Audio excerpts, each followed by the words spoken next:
Добрый день, дорогие друзья! Завтра, в субботу, 7 ноября, с 13:00 до 15:00 якутского времени, YouTube-канал Малой Академии Наук Республики Саха-Якутия будет транслировать церемонию награждения участников конкурса научных проектов 9-й Азиатско-Тихоокеанской конференции юных исследователей APCYS 2020. Церемония будет проходить в католическом университете Параханьян в городе Бандунги, провинции Западная Ява, Индонезия. Мы будем принимать участие виртуально. В финале конкурса из России прошли 10 школьников, и все они из Якутии. Это 4 школьника из информационно-технологического лицея номер 24 имени Евгения Александровича Варшавского, город Нерюнгри, члены Малой Академии Наук Республики Саха-Якутия, 11-классники Владислав Ижик, Кирилл Куницын и Марина Бердянова, и восьмиклассник Роман Скорик.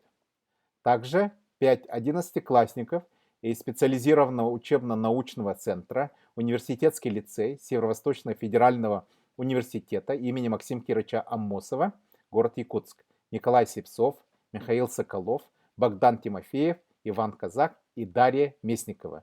И 11-классница Дарья Солдатова из Алекминской районной гимназии Эврика, которая занимается в свободное время научными исследованиями в Центре творческого развития и гуманитарного образования школьников, кандидата биологических наук Ольги Юрьевны Рожковой.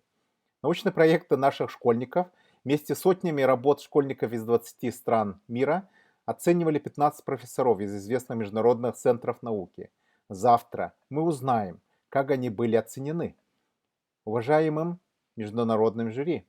Научные проекты наших школьников. Приглашаю всех посмотреть прямую трансляцию церемонии награждения на YouTube-канале Малой Академии Наук Республики Саха-Якутия. Поддержите наших ребят. Приглашайте всех вместе посмотреть церемонию.